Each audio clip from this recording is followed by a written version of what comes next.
Kung mahina ka, talo ka. Kung wala kang kayang gawin, aabusuhin ka ng mga taong nakapaligid sa iyo. Kahit pa sa sarili mong kadugo. Pinagpalang araw sa inyong lahat mga kabangers at mga kayanggaw. Ang kwentong ito ay tungkol sa kung paano ko nilagpasan ang lahat ng pagsubok na dumating sa buhay ko.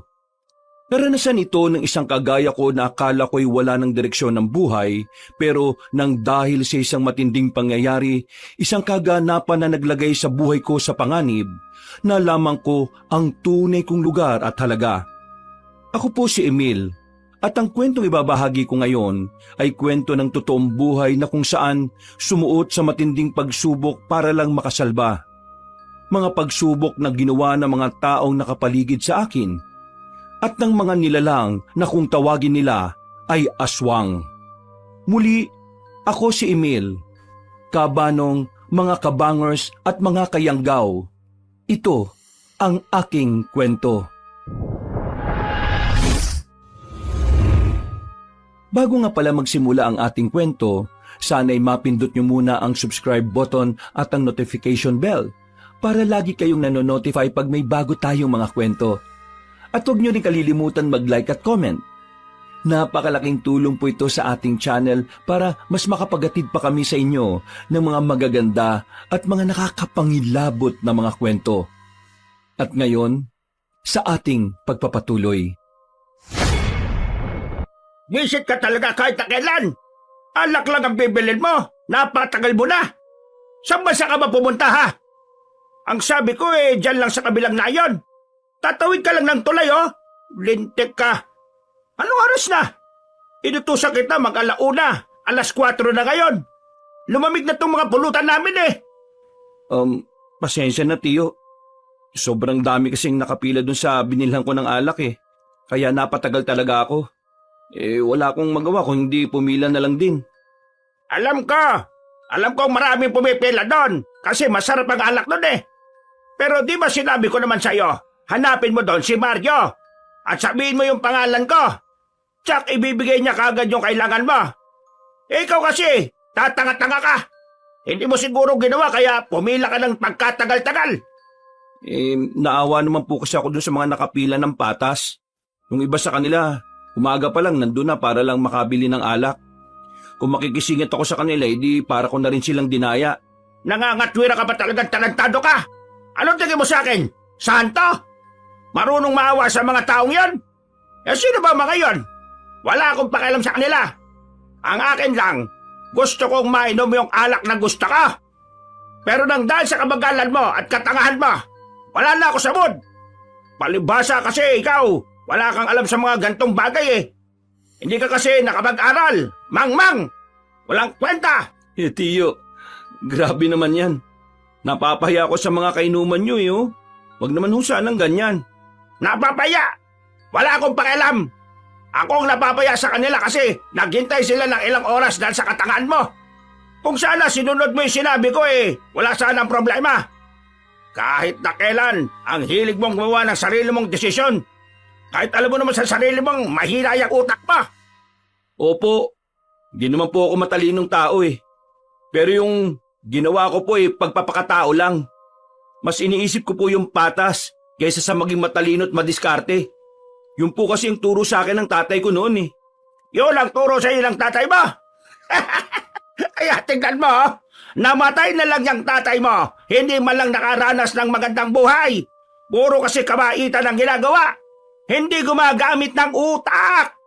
Alam mo sa panahon ngayon, Emil, ang mababait na walang utak ay palaging kulelat. Yun ang pinamana sa iyo ng magaling mong ama. Alam mo ba, yung ama mo, noong mga bata pa kami, siya ang paborito ng mga magulang namin. Pero wala rin namang nagawa. Wala rin namang narating. Kasi sa una lang magaling. Tingnan mo nga ang buhay na hindi ba sa'yo. Walang patutunguhan.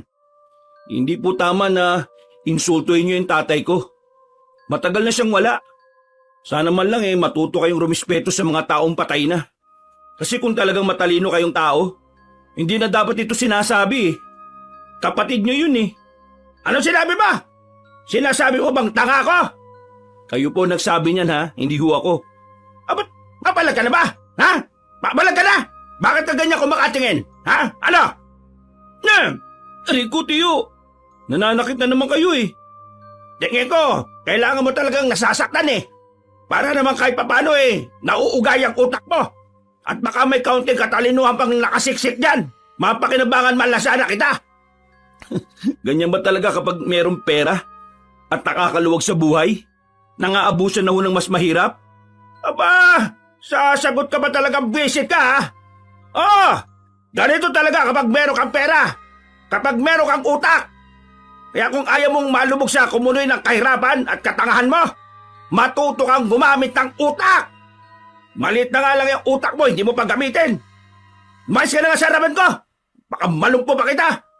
Sana, balang araw, pagsisihan nyo rin lahat ng ginagawa nyong mali sa kapwa nyo. Hindi po yung magiging tama kahit na kailan, Tiyo. Pamangkin nyo po ako. Kapatid nyo po ang tatay ko. Kaya kahit sana minsan lang ituring nyo naman akong kadugo nyo. Puro ka drama. Wala akong pakialam sa'yo. Hindi kita kargo. Tingin ko sa'yo rito, utusan. Yun lang. Kahit na kailan, hindi ako magkakaroon ng kahit na anong pake sa kagaya mong patabon. Nang dahil sa tatay mo naging miserable ang buhay ko noon. Ngayong naging matagumpay ang buhay ko ngayon hindi ko hahayaan na makinabang ka ron. Dahil anak ka ng taong kinamumuhian ko. Layas! Baka mapatay pa kita. Ang pangit-pangit mo. Maliw ka na! Sumisigaw na baho mo! Nagtawanan na lang ang mga kainuman ni Tiyo sa bakuran niya, Kabanong. Wala na akong nagawa kundi ang maglakad na lang palabas ng paika-ika. Paglingon ko sa kanila, nakita ko si Tiyo na nanlilisik ang mga mata. Ganun na ganun ang tingin niya sa akin sa tuwing binubugbog niya ako.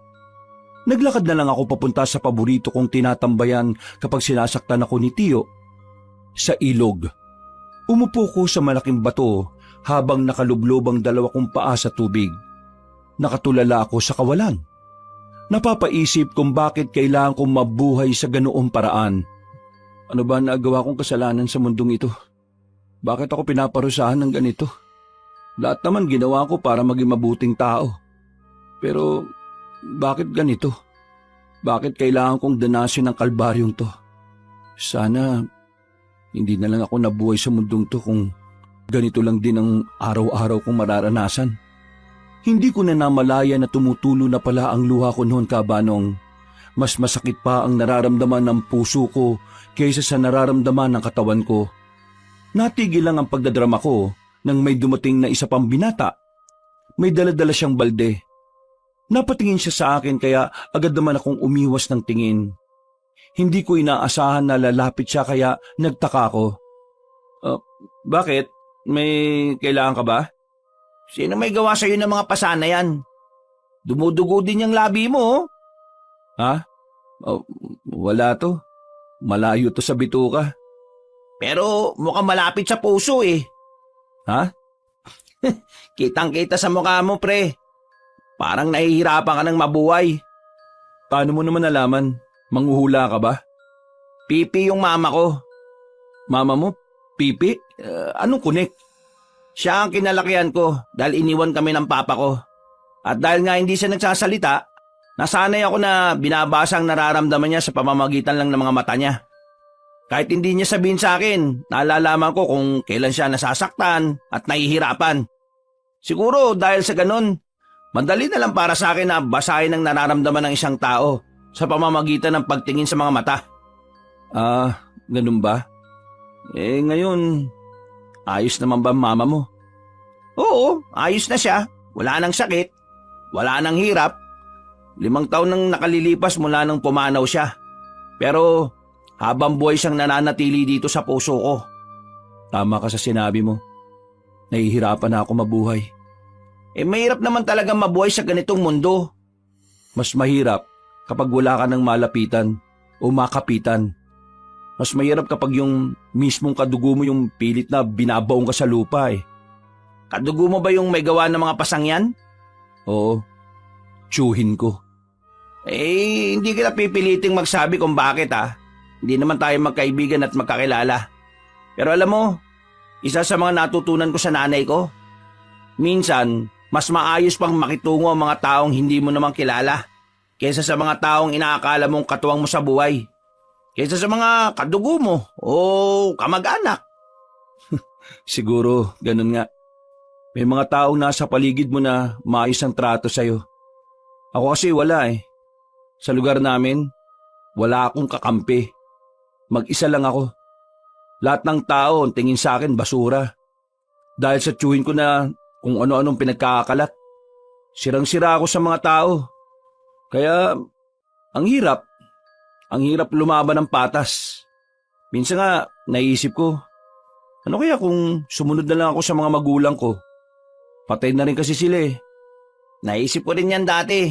Kaso napagtanto ko, kapag ginawa ko yun, tapos nagkita kami ng nanay ko sa langit, wala akong magawang may kukwento sa kanya. Mas lalo lang siyang mahirapan, masasaktan. Dali lang sabihin yan, tol, no? Kahit papaano kasi, may mga tao yatang tumutulong sa'yo. Sa akin kasi wala talaga eh. Para akong nabubuhay sa impyerno. Ay, Ronnie nga pala ako. Ronnie, ako naman si Emil. Emil, kapangalan mo yung kapitbahay namin na maingay eh. Salamat ah. Salamat saan? Salamat sa pakikinig. Iba pala pakiramdam kapag meron kang nasasabihan. Wala yun. Pinakinggan mo rin naman yung mga sinasabi ko eh. Teka, taga rito ka ba? Parang hindi naman kita nakikita dito. Kita mo yun. Taga ron ako sa kabilang nayon. Nakarating lang ako rito para kumuha ng tubig. Ipapainom ko sa mga alaga kong kambing. Mas masigla kasi sila kapag galing dito yung iniinom nila eh. Kabanong, hindi ko inakala na yun na pala ang pagsisimula ng pagkakaibigan namin ni Ronnie. Lumipas ang isang linggo, mas naging malapit kami sa isa't isa. Parang kapatid na kaagad ang turingan naming dalawa. Madali kami nagkakasundo dahil ang dami-dami naming pagkakapareho. Lalong-lalo na sa pagiging ulila. Grabe, ang saya-saya pala rito sa inyo kapag piste, no? Mas masaya sa bahay. Ang daming pagkain. Daming niluto ni tite. Nako, gusto ko na matikman mga yun. Nagugutom na rin ako eh. Kakain tayo ng marami ngayon, tol.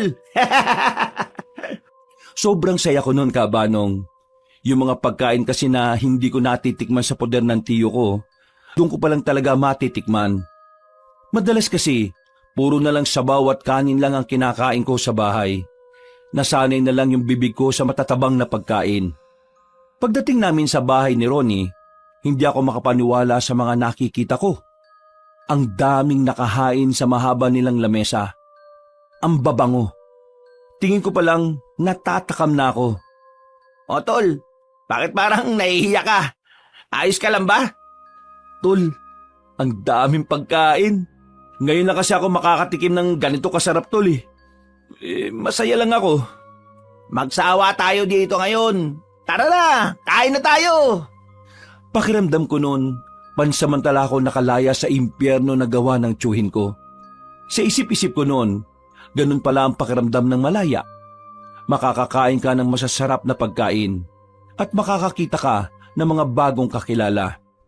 Mabait ang mga kamag-anak ni Ronnie. Tinuring nila akong parang isa sa kanila. Pagkatapos namin kumain, bandang 9:00 na ng gabi ay nagpaalam na rin ako sa kanya. Kailangan ko na kasing makauwi bago pa maunahan ako ni Tiyo sa bahay. O sige pre, mag-iingat ka sa paglalakad ha. Sige, maraming salamat pre. Lalo na sa mga pagkain. Sasarap eh. Sigurado ka bang ayaw mong mag-uwi? Ang dami pa eh. Di na pre. Total, dami ko nang nakain eh. Tinanggihan ko ang alok ni Ronnie. Hindi dahil sa nahihiya ako, kundi dahil malalaman ni Tiyo na nakikain ako sa ibang bahay. Nagmamadali na akong maglakad palabas ng baryo nila Ronnie nang biglang makabanggaan ko ang isang matangkad na lalaki. Bilugan ang mga mata niya at parang namumutla ang balat. Tumingin siya sa akin ng seryoso. Hihingi sana ako ng paumanhin pero nagmamadali na siyang maglakad. Napapailing na lang ako at saka binilisan ng pag-uwi. Pagdating sa bahay, naunahan ako ng tiyuhin ko. Nakaupo siya sa harapan ng lamesa. Napapahilamos sa mukha dahil sa inis. Saan ka na naman galing ha? Sa ilog lang po, Tiyo. Tinanaw ko lang po yung mga nagtutugtugan sa kabilang nayon. Wala pang sinaing ha? Alam mo naman galing ako sa sabong at ganitong oras ang uwi ko. Bakit wala pang sinaing? Wala pang pagkain? Ang sabi niyo po kasi kanina bago kayo umalis, wag na ako magsaing kasi sa labas na kayo kakain di ba? Wala akong sinabing ganon. Ang sinabi ko, baka hindi ako makauwi, kaya wag ka na magsaing ng marami. Nang marami! Hindi ko sinabing wag ka magsaing. Kahit na kailan talaga, napakatanga mong umintindi. Inutil ka talaga eh. Pasensya na ho, Tiyo. Pasensya na ho talaga. Pasensya! Sinira mo na naman ang mood ko, Emil. Talo na nga ako sa sabong. Ganito bang ibubungad mo sa akin? Halika nga rito. Bakit po, Tiyo? Basta lumapit ka rito, visit ka. Kahit natatakot ay napilitan na lang din akong lumapit ka, Banong.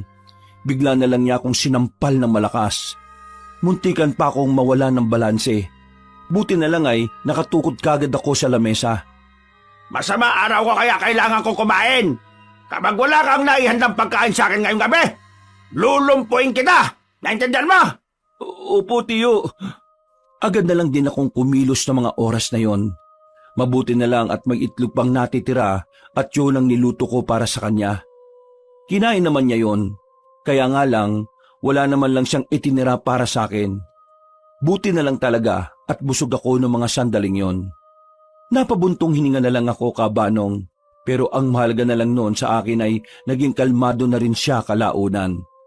Makalipas ang ilang mga araw, nawalan ako ng pagkakataon na makalayo-layo. Palagi kasing nasa bahay si Tiyo. Palagi siyang may mga bisita at mga kainuman. Isang beses, nautusan na naman niya akong kumuha ng paborito niyang alak. Pero sa pagkakataong ito, sa ibang baryo naman. Nakatanggap daw siya kasi ng impormasyon na sa baryong yon ginagawa ang mga alak. Hindi ako pamilyar sa lugar na sinasabi niya. Yun ang unang beses na may narinig ako na ganoong baryo. Pero dahil takot ako masaktan na naman, sinunod ko ang utos niya. Sinubukan kong magpasama kay Ronnie noon. Ang kaso nga lang, hindi siya nakasama dahil may sakit siya nung araw na yon. Ibinaba ko ng tricycle sa bungad ng Baryo Silong. Ang layo ng baryong yon sa baryo namin. At ang baryong yon ay nasiliblib na parte na. Yung arko nga na nasa bungad, ginagapangan na rin ng mga halaman. Parang lumang-luma na ang baryong yon. Pumasok ako sa loob. Wala akong ganong makitang bahay. Pero nang lumiko ako sa isang kanto, doon ko na napapansin ang pagiging kakaiba ng lugar. Bakit parang sobrang tahimik dito? Parang wala namang tao sa mga kabahayan na yan. Naglakad ako ng mabilis para lumapit doon. Tiningnan ko ang mga bakuran. Walang mga tao. Sumilip din ako sa mga bahay, pero wala talaga akong nakita.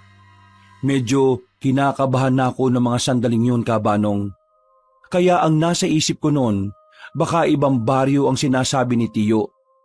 Palis na sana ako na makarinig ako ng mga nagpapalakpakan.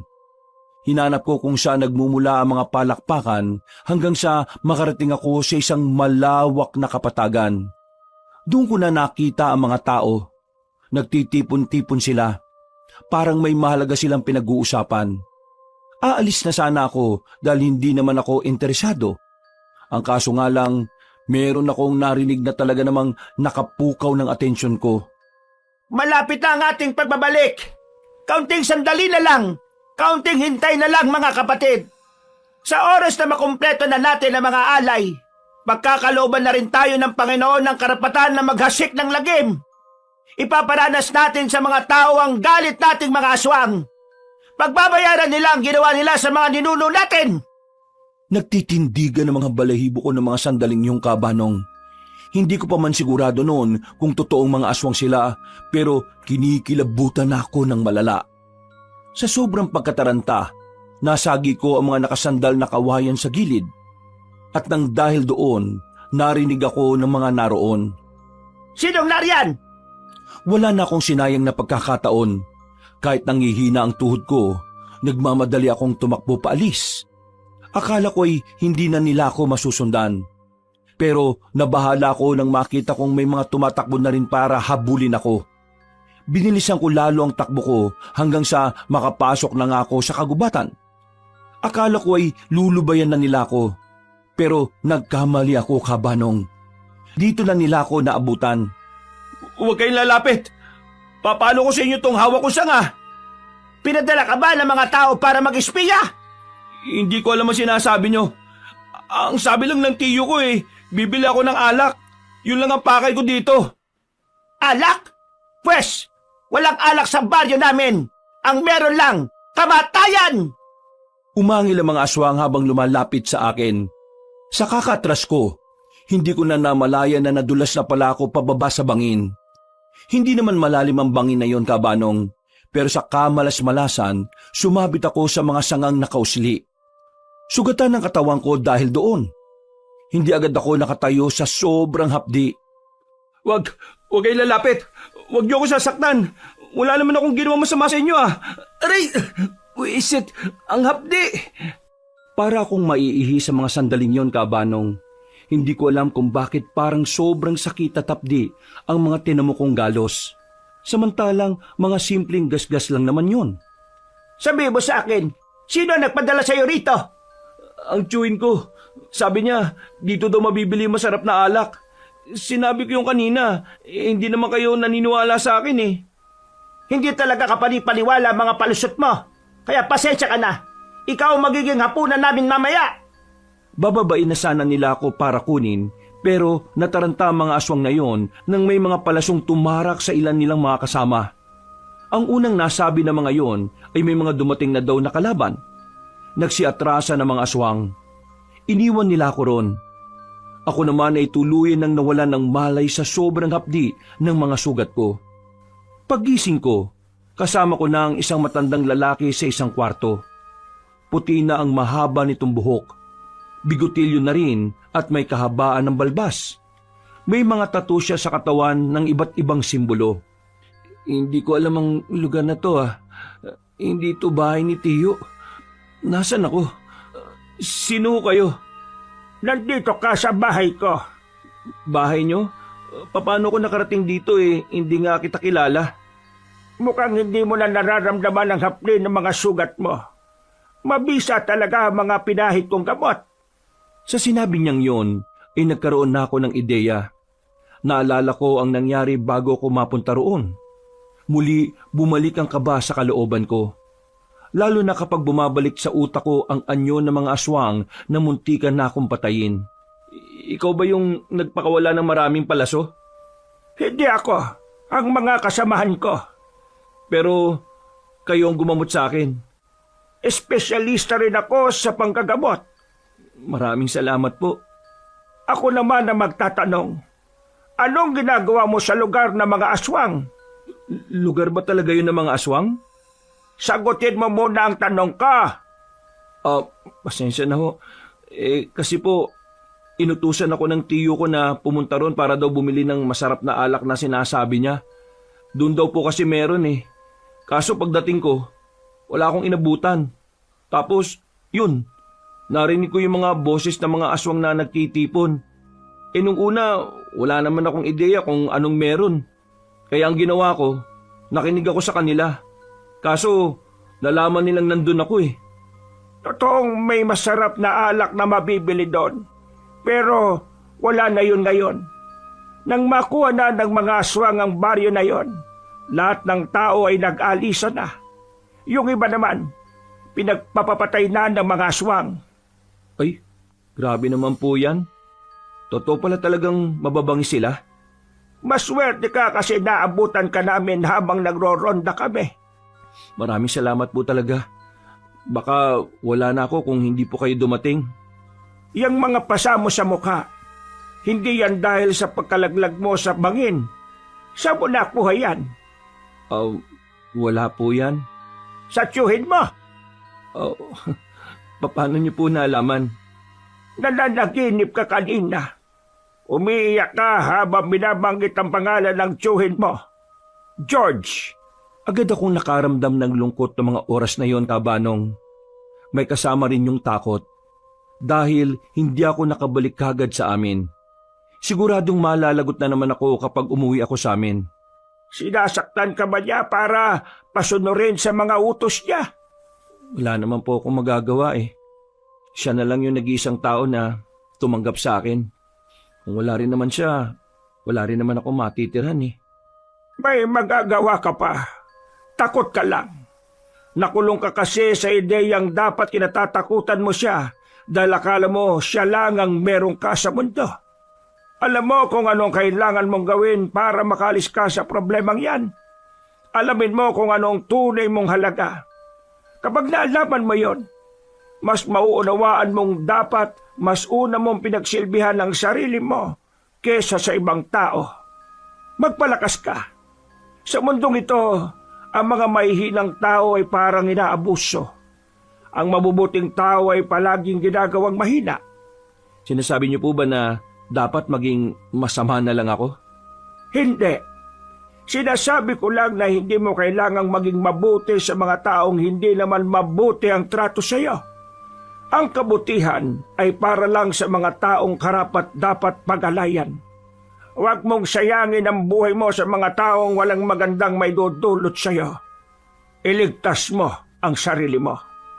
Natameme ako sa mga narinig ko, Kabanong. Alam ko naman sa sarili ko na tama ang sinasabi niya, pero hindi ko maintindihan kung bakit parang natatakot pa rin akong kumawala.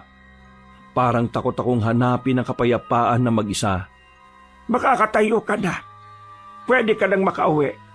Pero bago yon, gusto ko lang sabihin sa iyo na kung sakaling gusto mong maging matapang at matibay, bumalik ka rito at tutulungan kitang hulmahin ka. Ano nga po palang pangalan niyo uli? Hindi ko sasabihin. Malalaman mo yon kung sakaling makikita pa tayo muli. Sige po. Pero ang pangalan ko po ay Emil. Matipid na ngumiti ang matandang lalaki, Kabanong. Hinatid na nila ako sa labas kung saan naghihintay ang isang tricycle. Yun ang naghatid sa akin hanggang sa bungad ang baryo namin. Pagbaba ko, kinabahan na kagad ako. Wala akong dalang alak. Wala akong may papakita kay Tio George. Hindi ko rin naman alam kung maniniwala siya sa sasabihin ko. Naisipan kong takasan ang problemang yon. Pero napagtanto ko rin na kung gagawin ko yon, parang sinabi ko na ring duwag ako. Huminga ako ng malalim at agad akong naglakad ng mabilis. Emil? Napatigil ako sa paglalakad nang tawagin ako ng isang magandang babae. Siya si Abigail. Karamihan sa kalalakihan sa lugar namin ay talaga namang pinagpapantasyahan siya. Anak siya ng kapitan namin. Isa sa mga nakakalaro ko noong bata pa ako. Nagulat nga ako nang tawagin niya ako kasi hindi ko naman siya gaanong close nung nagbinata at nagdalaga na. Abi, bakit? May kailangan ka ba? Huwag ka munang uuwi sa inyo. Ha? Huwag akong uuwi? Sa amin? Bakit naman?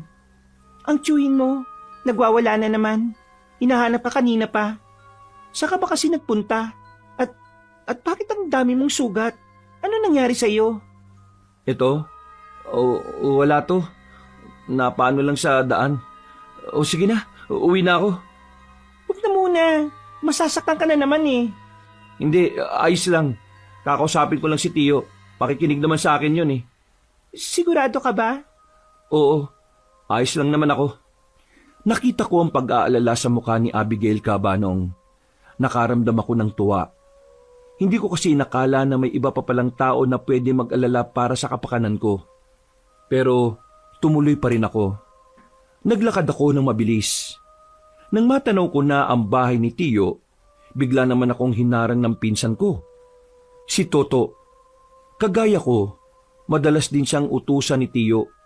Pero siya, hindi siya sinasaktan. Uy, saka ba galing si Raulo ka? Ha? Saan? Teka, sandali lang. Bakit parang galit ka sa akin? Parang galit ako sa'yo. Tanga. Galit talaga ako sa'yo. Alam mo kung bakit? Ako pinagbuntanan ni Tiyo. Dahil sa'yo, nagalit siya sa akin. Buwisit ka. Aray! Isang malakas na suntok ang natanggap ko mula kay Toto. Sa lakas ng suntok niya ay napaupo ko sa sahig. Pero Hindi pa siya nakontento. Muli niya akong itinayo at hinawakan sa kwelyo. Dinikit niya ako sa poste ng ilaw. Di ba sinabi ko naman sa'yo, kapag ako napahamak dahil sa kagagawan mo, malilintikan ka sa akin? Sorry, hindi ko naman alam na mangyayari to eh. Mas lalong hindi ko rin naman ito ginusto. Pasensya na. Pasensya? Tingnan mo ginawa niya sa akin, oh. Pinaputok niya yung kilay ko. Tapos pinahiya niya pa ako sa mga kasama ko kanina. Lahat ng yun nangyari dahil sa'yo. Dahil sa katarataduan mo. Puro ka kasi gala eh. Totoo naman. Hindi naman ako gumala eh. Tingnan mo nga oh, ang dami kong sugat. Meron lang nangyaring hindi ko... Dagdagan ko pa yan, gusto mo? Tarantado ka. Nananahimik ako pero ako napagbuntunan. Ngayon, muwi ka ron. Para naman malasan pa rin yung galit ng walang yang tiyo natin. Binitiwan niya ako at agad na rin akong naglakad palayo. Mas lalo akong kinabahan ng mga oras na yon. Pakiramdam ko kasi, mas malala ang mangyayari sa akin sa oras na itapat ko ang paa ko sa bakuran. Pero kagaya ng sinabi ng matandang lalaki, kailangan kong maging matatag at matapang. Hindi ako nagpatinag. Tumuloy pa rin ako. Sa bakuran pa lang, nakita ko na si Tiyo. Nakaabang sa akin. Hindi pa man siya nagsasalita. Ramdam na ramdam ko na ang matindi niyang galit. Emil! Emil! Emil, alam mo ba kung anong oras na ngayon? Magpapaliwanag po ako, Tiyo. Alas 10 na ng gabi. Anong oras kita inutusan, ha? Ngayon ka lang umuwi. Ngayon lang kung kailan wala nang kasama ko. Ano ba talagang problema mo, siraulo ka, ha? Ano? Sinasadya mo ba talaga ito dahil gumaganti ka sa akin? Pinapaya mo ba ako, ha? Hindi po, Tiyo. Wala po akong ganong intensyon. Ang totoo po kasi nangyari niyan eh. Magdadayla ka na naman ng walang kwenta. Halika nga rito. Nanlilisik ang mga mata ni Tiyo nang lumapit siya sa akin. Hinilan niya ang kwelyo ko at saka pinaupo. Dinampot niya ang malapad na kahoy sa gilid. Pinagpapapalo niya sa akin yon hanggang sa mawasak yon. Hindi pa siya nakontento. Pinagsasasapak niya pa ako. Wala siyang pakialam kahit na nakikita niyang may mga bago akong sugat. Wala ka talagang pakinabang sa akin, Emil. Isa ka malaking basura na disenyo lang sa bahay kung hayop ka. Ha? Ano? Sagat!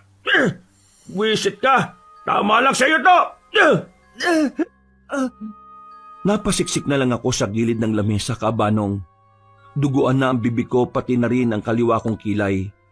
Lambot na ang tuhod ko nang bumangon ako. Mga aswang, Tiyo! Ano? Yung lugar na sinasabi mo, kung saan nabibili yung masarap mong alak. Lugar yun ng mga aswang. Nakita ko mismo at tinabol nila ako. Muntik na nila akong patayin. Buti na lang may mga tumulong sa akin. Wala na rin yung gumagawa ng alak na sinasabi nyo, Tiyo. Wala na sila dahil inangkin na ng mga aswang yung lugar nila. Sandaling natahimik si Tiyo. Parang pilit niyang iniintindi kung ano yung sinasabi ko. Akala ko maniniwala siya. Pero mas lalo lang siyang nainis sa mga narinig niya. Muli siyang lumapit sa akin. Isang suntok na naman ang pinakawalan niya na agad din namang tumama sa mukha ko. Tinatarantado mo ba talaga ako? Ha? Tingin mo maniniwala ako sa mga ganyang imbento mong kwento? Aswang? Hinabol ka? Ha! Sira ulo ko talaga ano? Hindi totoo mga aswang-aswang na yan. Buwang ka talaga. Kung totoo man sila, matagal ka na sanang patay dahil lampa ka. Nababaliw ka na yata Gagawa ka na lang ng palusot Hindi pa kapali-paniwala. Hindi po ako gumagawa ng kwento, Tiyo. Totoo naman talagang nakita ko yung mga aswang. Meron silang binabalak na masama. Meron silang mga iaalay na tao para... Manahimik ka na nga! Nakakairita yung boses mong hayop ka. Tiyo naman, maniwala naman kayo sa akin Isa pang salita mo, baka mapatay na talaga kita, Emil. Isa na lang! Tuluyan na akong natahimik sa takot na baka ano pa magawa sa akin ng tiyuhin ko. Umalis siya at ako naman ay pumasok na lamang sa bodega. Ang lugar kung saan ako pinatutulog ni Tiyo. Walang maayos na higaan. Kahit unan man lang ay wala. Pero humiga pa rin ako. Sobrang sakit ulit ng katawan ko. Akala ko nga noon mamamatay na ako, Kabanong. Nakakaramdam ako ng hilo. Natulog na lang ako. Paggising ko, akala ko patay na ako. Pero Nadismaya ako nang bumungad sa akin ang katotohanan. Nasa impyerno pa rin ako naggawa ni Tiyo. Aray, sakit. Humarap ako sa salamin. May mga bago na naman akong pasa. Buti na lang, hindi napuruan ang hita ko kaya nakakatayo pa ako na matino. Hoy! Lumabas ka na! Magkakot ka na ro ng panggatong. Magluluto mamaya. May bisita si Tiyo. Bisita? Na naman?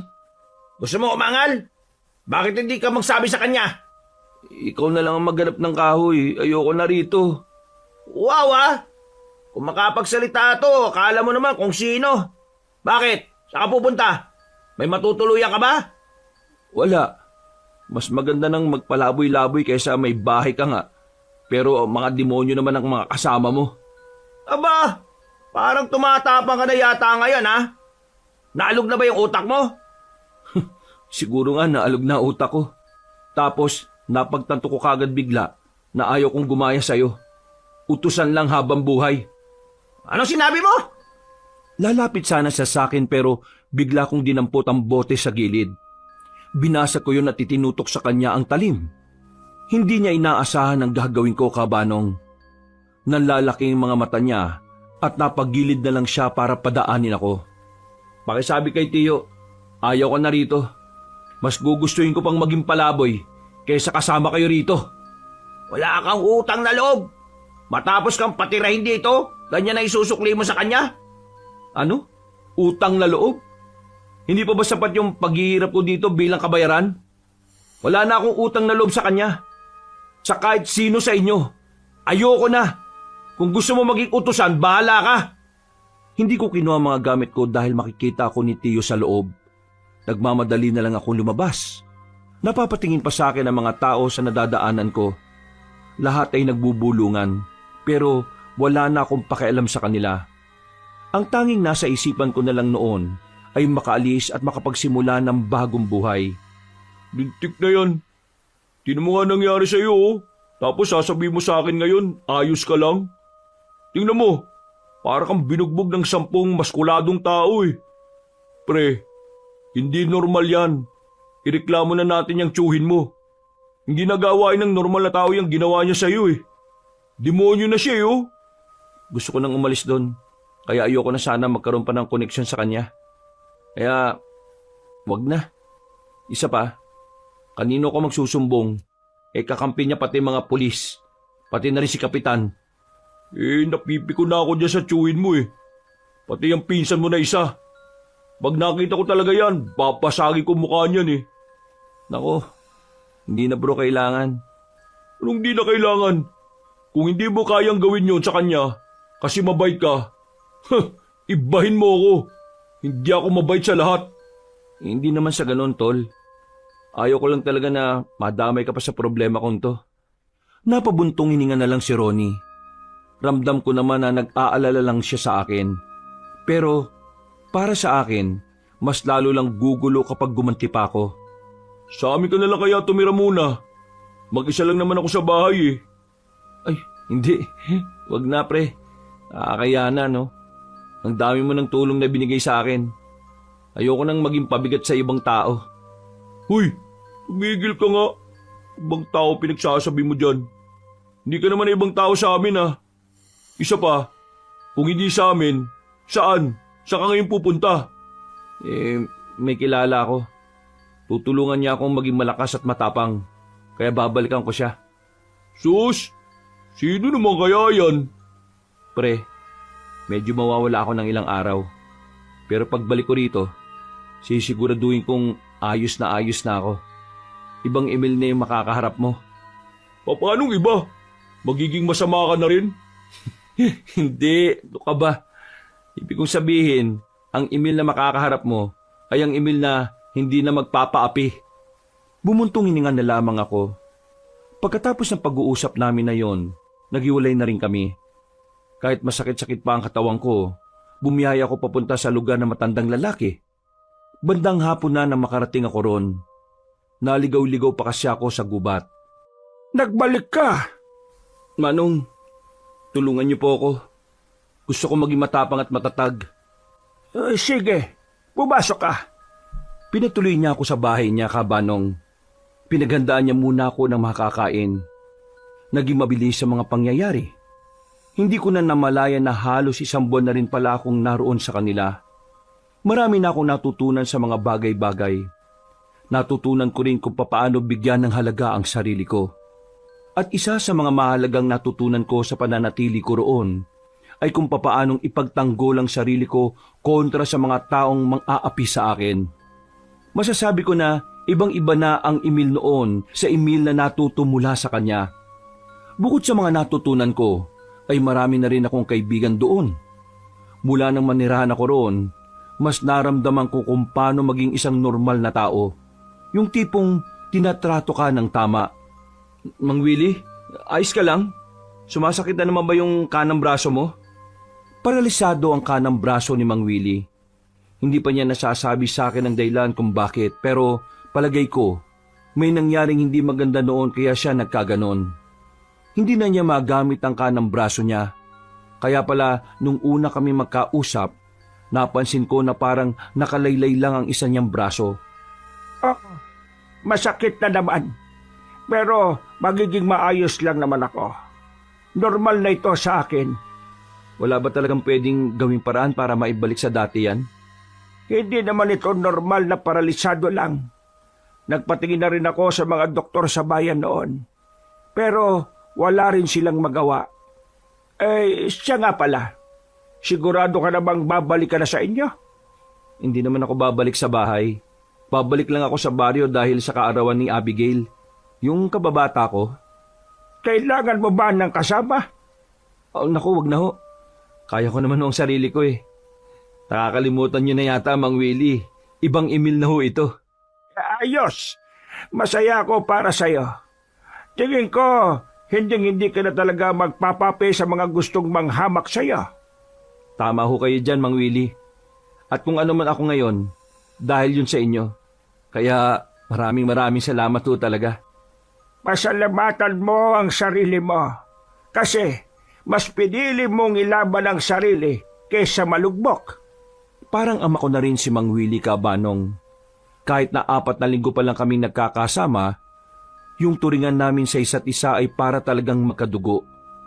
Hindi ko alam pero sobrang gaan talaga ng pakiramdam ko sa kanya. Siguro dahil una pa lang, naintindihan na talaga niya ang mga pinagdaraanan ko. Pagsapit ng 3:00 ng hapon, nagpaalam na rin ako kay Mang Willie at sa iba naming kasamahan. Bumiyaya ako papunta sa baryo namin. Aminadong kinakabahan ako noon, Kabanong. Alam ko kasing pwede ko ring makita si Tio at si Toto doon. Pero wala na akong pakialam. Ang tanging iniisip ko ay kung papaano ko maibibigay ang regalo ko kay Abigail. Pagdating ko doon, natanaw ko kagad ang bahay nila Abigail. Marami-rami na mga bisita. Nang makita ko si Abigail ay gumaan ang pakiramdam ko. Agad din naman siyang lumapit sa akin. Uy, Emil! Wow ah! Ang laki na ng pinagbago mo mula nung nawala ka sa bahay ng tiyo mo. Tingnan mo, tumaba ka ng kaunti. Medyo malaki ang muscle mo ah. Ayos ah. Ano ka ba? Ako pa rin to, no? Ay, ito nga pala. Hala, ano yan? Bomba! Para sabog tayong lahat dito. Ikaw ah, marunong ka na rin magbiro ngayon ah. Basta, buksan mo na lang kapag nasa loob ka na ha. Pasok ka, may pagkain sa loob. Ay, hindi na ako magtatagal. Dumaan lang talaga ako para batiin ka at ibigay yung regalo ko sa'yo.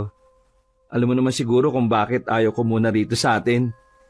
Natatakot ka pa rin ba sa tiyo mo? Hindi naman ako sa natatakot. Ayaw ko lang talagang magkaroon pa ulit ng koneksyon sa kanila. Lalo na sa kanya.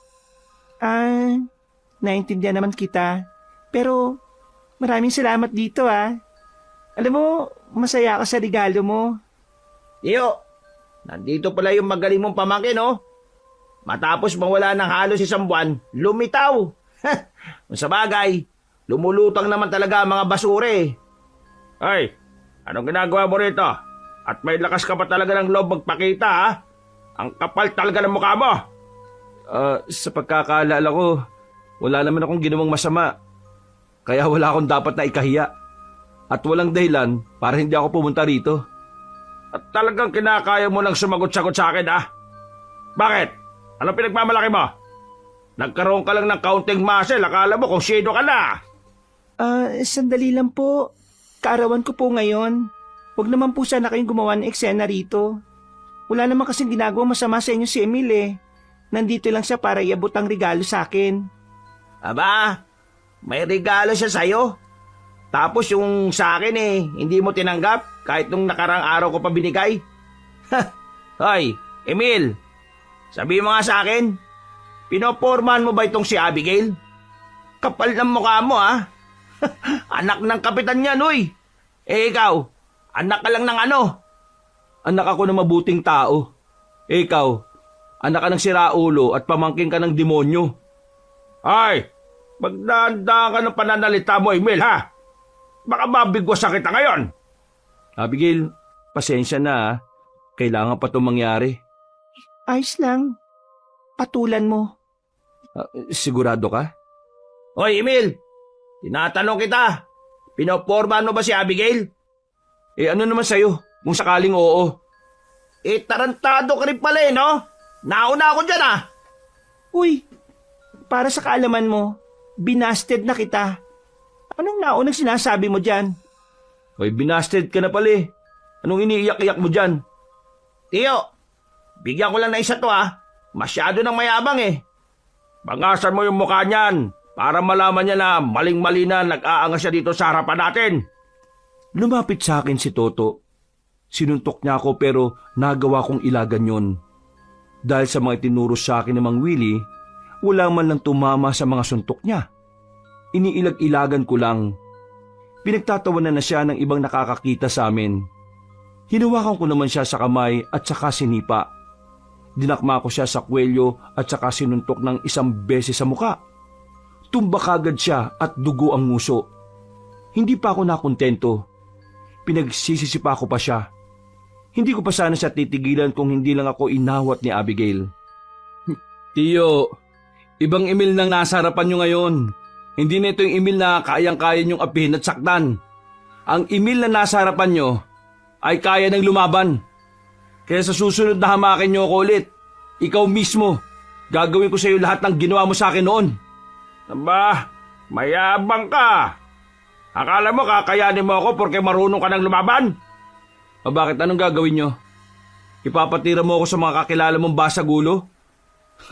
Siguraduhin mo lang hindi na ako mabubuhay. Kasi kapag nagkataon, babalikan kita at lulumpuhin kita para magamit mo na yung wheelchair ni Lolo. Namangha ang mga tao sa pinakita ko. Bakas naman sa mukha ng tiyo ko ang pagkabigla sa mga nangyari. Si Toto naman nakaiga pa rin, hilong-hilo. Pinagtatawanan siya ng mga tao habang ako seryoso lang at kalmado. Maya-maya pa, nagpaalam na rin ako kay Abigail. Naglakad na ako paalis para puntahan si Ronnie. Sabik na kasi akong ipaalam sa kanya kung ano na ang mga pagbabago sa akin. Pagdating ko sa bahay nila, inabutan ko si Ronnie. Napatigil siya sa ginagawa niya nang makita ako. Niyakap niya ako agad sa sobrang tuwa. Pero nagtaka ko kung bakit niya bigla kong hinila papasok ng bahay niya. Para siyang nababahala, patingin-tingin sa paligid. Mabuti naman bumalik ka na. Grabe, munti ka na kitang hindi makilala. Ang pogi mo kapag wala kang galos sa muka. Tingnan mo, oh, laki na ng katawan mo. Oh. Laglag panty ng mga babae niya sa'yo. Uy, para kang sira. Hindi naman, oh. Ano, kumusta ka na? Eh, teka, bakit parang aligaga ka? Tingin ka ng tingin sa labas eh. May problema ba? Eh kasi tol, nabalot na ng kababalagan tong baryo namin. Kababalagan? Anong kababalagan yung sinasabi mo? Eh parang ayos naman tong lugar ninyo eh oh. Maniniwala ka ba kapag sinabi ko sa iyo ang totoo? Ano nga yun? Bigla naman akong kinabahan sa iyo tol. Merong pinatay sa amin. Isang magsasaka tol. Sabi ng mga kasama niya, aswang daw ang dumali. Tapos mula na mangyari yun, palagi na lang may namamata na aswang dito sa amin. Aswang talaga? Oo tol, aswang. Merong aswang dito. Hindi ko nga alam kung bakit eh. Dati naman hindi. Dati wala. Tapos ngayon, may mga nawawalang tao na. 2 na yung bigla na lang nawala na hindi na nakabalik sa bahay nila. Palagay namin, kinuha sila ng mga aswang. Aswang? Meron na rin dito? Teka lang. Naniniwala ka ba sa aswang? Tol, nakakita ako ng aswang. Naalala mo yung kinuwento ko sa'yo na inutusan ako ni Tio na bumili ng alak? Pumunta ako sa baryo na akala ko tao mga naron. Pero aswang pala. Nakita ko silang nagtitipon. Tapos may binabalak silang masama. Meron din silang nabanggit na kailangan nila ng maraming alay. Kaya yung mga nawawalang tao, baka doon nila dinadala. Diyos ko po, ganun pala kalala. Nakakatakot. Kaya pala dapat talaga mapuksa yung mga yan Kasi dumadami ang mga biktima. Tol, iwasan mo na munang lumayo. Dito ka lang muna sa lugar nyo. Mga kamag-anak mo. Sabihin mo na rin sa kanila na ang mga aswang, takot sila sa asin, na merong bawang. Maglagay kayo sa bakuran nyo. Bakit ang dami mong alam sa ganito? Yung mga bago kong nakikilala, marami silang nalalaman sa mga aswang. Kaya yun, natuto ko sa kanila. Umupo na lang ako sa lamesa, Kabanong. Sa halip na masaya lang kami sa pagkikita namin ulit, hindi ko magawang ngumiti. Nababahala kasi ako para kina Ronnie. Naiisip ko na baka sinisimulan na ng mga aswang ang mga pinaplano nilang pag-aalay. Hindi ako umalis doon. Nagpasya kong kinabukasan na lang uuwi. Mga bandang 9:00, pumasok na rin kami sa loob ng bahay. Hindi kami makatulog. Nagbabantay lang kami sa paligid. Pero buti naman at walang nangyaring masama. Inabot na kami ng umaga. Mga bandang 7:00 ng umaga, nagpaalam na muna ako sa kanya. Kailangan ko na rin kasing umuwi sa bago kong tahanan. Habang naglalakad ako, naisipan kong dumaan sa baryo namin. Naisipan ko lang naman sanang kumustahin si Abigail. Hindi ko alam, pero mula na mag-usap kami, parang gusto ko na siyang makita palagi. Pasimple akong pumasok sa baryo namin. Bungad lang naman ang bahay nila Abigail, kaya tumanaw-tanaw lang ako. Pero iba ang natanaw ko. Nasa bakuran silang lahat, pati na rin ang kapitan namin na ama niya. Nagtataka ako kasi parang hindi sila mapakali. Paglapit ko, nilapitan din ako ni Abigail. Anong nangyari? Bakit nagkakaganyan sila? Kasi yung pamangkin kong bata, si Potpot, nawawala May kumuha. Ha? Nawawala? Sino naman ang kumuha? Kagabi kasi kasama niya yung nanay niya. May lalaki raw na bigla siyang sinipa. Tapos yung anak niya, hinablot. Hindi nga namin alam kung maniniwala kami sa isa niya pang sinabi. Ang sabi niya, gumapang daw yung lalaki paalis. Dala si Potpot. Gumapang? Oo, gumapang. Emil, si Potpot ang nagpapasaya sa bahay namin. Lahat kami malulugmo kapag hindi na siya nahanap. Abigail, tutulong ako sa paghahanap. Gagawin ko makakaya ko para mahanap siya. May ideya na ako sa nangyari noon, Kabanong. Ang kaso nga lang, hindi ko alam kung paano ko ipapaliwanag sa kanila. Alam ko kasing baka mas lalo lang silang maguluhan. Samantala, kasama ko si Abigail sa paghahanap. Nilibot na namin ang buong baryo namin, pero wala. Kaya ang naisip ko, pumasok kami sa gubat. Palagay ko kasi, doon idinaan ang batang si Potpot. Ano kayang ginagawa ni Potpot ngayon? Baka sinasaktan na siya, Emil. Ipagdasal na lang natin na sana walang masamang nangyari sa kanya. Maya-maya'y bigla silang may narinig na kaluskos. Ha? Ano yun? Magtago tayo. Bakit? Ano bang meron? Basta, mamaya ako ipapaliwanag sa'yo.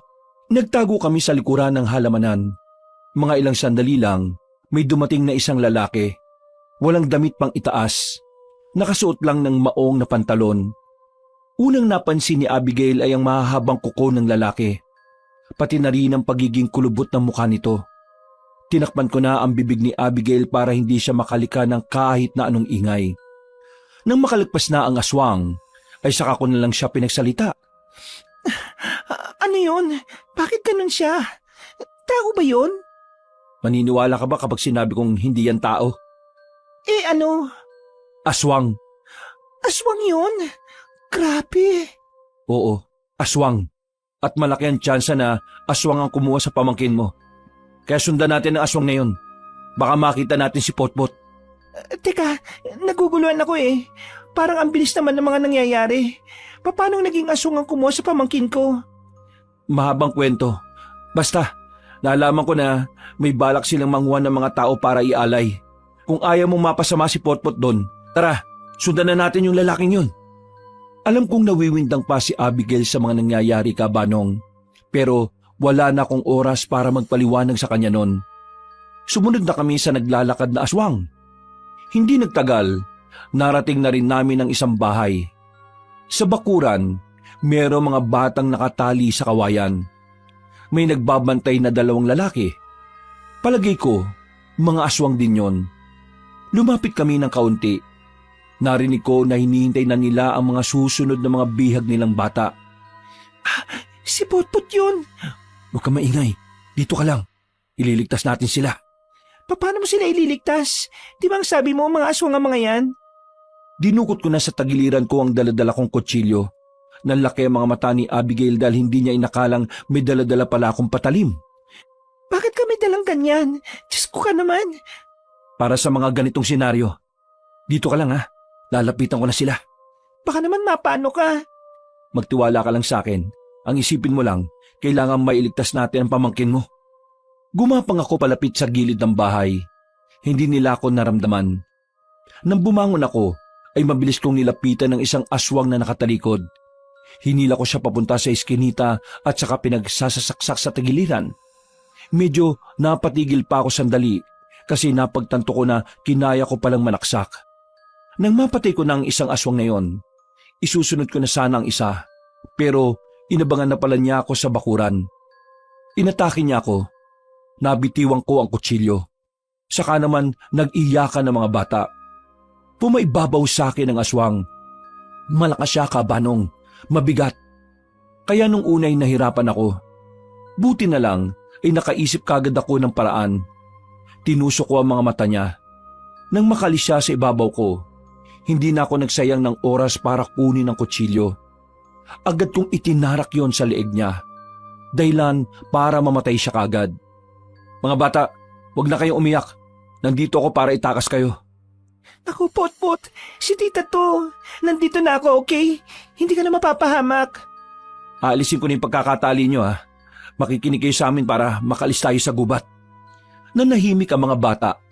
Pinagtatatanggal ko na ang mga tali sa kamay nila. Nasa 7 bata yon at halos lahat 5 taon pababa. Pero kahit na ganun, masunurin sila sa amin.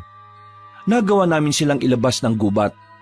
Nang makarating na kami ng baryo namin, tuwang-tuwa ang kapitan namin dahil naibalik na ang batang si Potpot. Ang ibang bata naman ay sa ibang baryo nakatira. Pero pansamantalang sa barangay hall na muna ilalagay habang inaalam ang kanilang mga tirahan. Samantala, agad namang kumalat sa baryo ang ginawa kong pagligtas sa mga bata. Si kapitan na mismo ang nagpaalam sa mga nasasakupan namin. Lalo na ang tungkol sa mga aswang. May ibang hindi pa rin naniniwala, pero karamihan ay kumbinsido na totoo ngang may aswang na gumagala na sa mga baryo. Abigail, o paano? Mauna na ako ha. Pakisabi na lang kay kapitan na nakaalis na ako. Sigurado ka bang hindi ka napapasok sa loob? Gusto kang makasama ni Papa sa hapunan bilang pasasalamat. May kailangan pa kasi akong asikasuhin eh. At yung nangyari kanina, ipapaalam ko sa mga kasama ko. Porke niligtas mo yung mga bata? Akala mo kung sino ka na? Napalingon ako sa likuran ng marinig ang boses na yon ni Tiyo. Bumuntong hininga na lang ako. Ayaw ko na kasi talaga ng gulo nung oras na yon. Pero mukhang sinusubok talaga ako ng panahon. Palis na ako. Ayaw ko na ng gulo, Tiyo. Kaya hayaan mo na ako. Makukulong ka sa ginawa mo kay Toto. Akala mo wala lang yon? Mas malala pa rin ang ginagawa mo sa akin dati. Ibig sabihin, ipapakulong din kita? Kaya mo ba? Malamang hindi. Marami kang kapit eh. Matapang ka lang naman kasi marami kang koneksyon. Pero ang totoo, basang sisiw ka rin kapag wala kang kakilala. Yung mga aswang, paano mo napaniwala si Kapitan doon? Totoo sila eh. Kahit tanungin mo pa yung mga bata, kahit tanungin mo pa itong si Abigail. Mga bata yan eh. Malamang sasabihin yan, oo. Yang si Abi, mukhang ginayuman mo na yan eh. Gusto mo rin yata masaktan eh. Tinatakot mo ba ako? Hindi. Sinasabi ko lang kung anong kaya kong gawin. Natigil ang usapan namin nang biglang may dumating na matandang babae. Ayon sa kanya, merong aswang na humablot na naman ng bata sa bandang simbahan. Paalis na sana ako, pero dahil doon ay nagdesisyon ako manatili paraon. Wala akong sinayang na sandali. Tumakbo kagad ako papunta sa simbahan. Kutsilyo lang ang dala ko. Pero wala akong pakialam. Parang naging sistema ko na rin na pigilan ng mga aswang sa pambibiktima nila. Kaso, nang dumating ako ron, naroon din si Toto. Meron siyang dalang itak. Tinulak niya pa ako at sinabing wag akong makialam. Anong pinagsasasabi mo? Nasikat ka, di ba? Ako nauna dito eh. Ako ang papatay sa aswang na nandito. Hindi mo siya kakayanin. Wala kang alam sa pagpuksa ng aswang. Sus! Ang sabihin mo, gusto mo na naman pukawin ang atensyon ng mga tao para ikaw na naman ang bida. Umalis ka nga rito. Akong balang magligtas sa bata. Oh, ayan na yung bata oh. Nakalabas na. Wala ka nang ililigtas. Kakalabanin ko yung aswang. Hindi ako papayag na ikaw na naman ang bida. Ang lala ng ugali mo. Paligsahan sa'yo to. Ang akin lang, iniisip kong kapakanan ng mga tao. Dumadami na nagpapakitang aswang dito oh. Pero ikaw, sarili mo lang iniisip mo. Wala akong pakialam. Subukan mong sumunod, tatagayin kita. Lumabas na ang aswang mula sa gilid ng simbahan. Ang mga tao naman, kanya-kanyang takbo at nagtago sa kung saan-saan. Si Toto, nasa harapan ng aswang na akala mong kayang-kaya niyang kalabanin yon. Nasa gilid lang ako. Nakatingin, nag-oobserba. Hindi ako nakialam gaya ng gusto niya. Hoy, aswang! Ako ang harapin mo! Huwag yung mga bata! O ano? Angil ka lang ng angil eh. Lapit! Hindi nagtagal, gumapang na mabilis ang aswang palapit kay Toto. Tinaga ni Toto ang aswang pero hindi naman niya tinamaan. Maya-maya pa, nagawa na siya nitong kalmutin sa braso. Nabitiwan niya ang itak. Sinipa yun ng aswang palayo sa kanya. O bakit? Alam mo, atrasan kita? Kahit na wala akong patalim na hawak? Mano-manong suntukan na to! Hindi mo siya kakayanin. Hayaan mong tulungan na kita. Manahimik ka! Pabida ka masyado eh. Ha! Manood ka kung paano ko gugulpin tong aswang na to.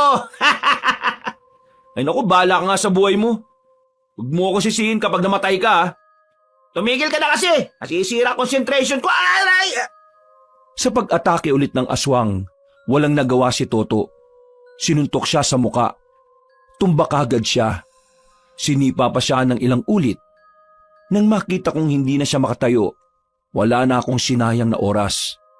Tumakbo kaagad ako at lumapit sa aswang.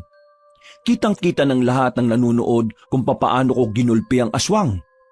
Sinapa ko ng maraming beses sa muka hanggang sa dumugo ang bibig. Pinagsisisipa ko ang sikmura hanggang sa mapalhod na ang dalawang tuhod. Nang makakuha ng tamang tiyempo, dinukot ko ang kutsilyo at saka tinarak sa leeg ng aswang.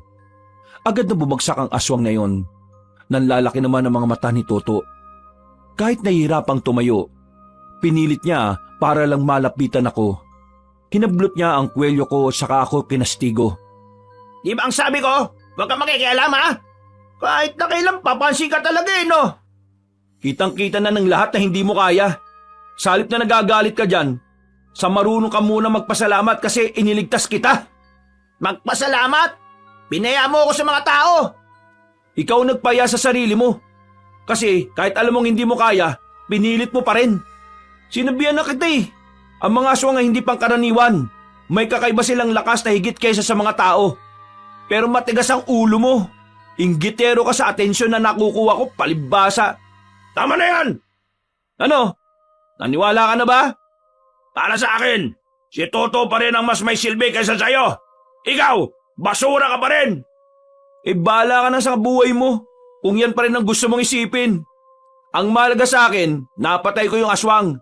Bagay na kahit kailan, hindi kayang gawin ni Toto. Pagpabayaran mo itong ginawa mong pagpapaya sa akin, Emil. Magbabayad ka! Hindi ko na lamang pinansin si Toto.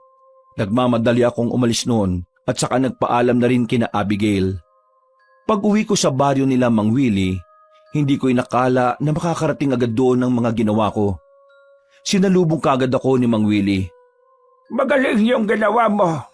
Lahat kami rito ay bumilib. Tinuruan lang kita para ipagtanggol ang sarili mo. Pero nagamit mo yon para magligtas pa ng ibang tao.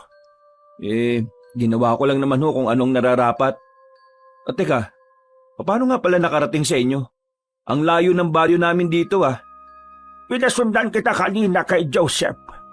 Nag-alala kasi ako na baka kung anong gawin sa'yo ng tiyuhin mo ron. Meron naman akong tiwala sa'yo.